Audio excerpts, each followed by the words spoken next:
প্রতিদিনের চিন্তা ও প্রার্থনা। 28 নভেম্বর, দিনের প্রধান চিন্তা।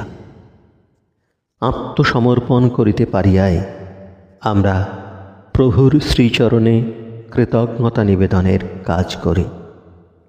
মুখস্থ করা যায়, এ ধরার প্রচুর ঐশ্বর্য করে মোর ভারবাহী হৃদয়েরে আরও ভারাক্রান্ত।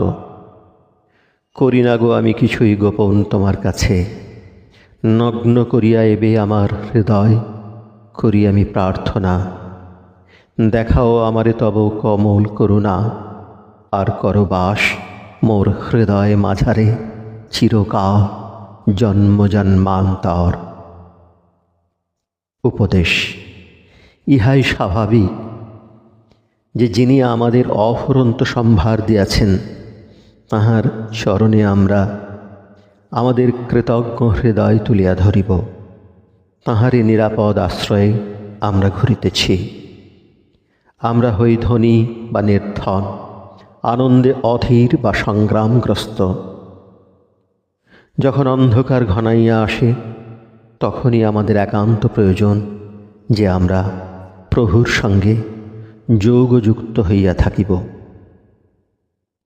যিনি আমাদের জীবনের উৎস, যাহার কাছে আমরা সকল আশীর্বাদ ও প্রেরণা লাভ করি, তাঁহার প্রতি আমাদের সকলকেই কৃতজ্ঞ হইয়া থাকা উচিত।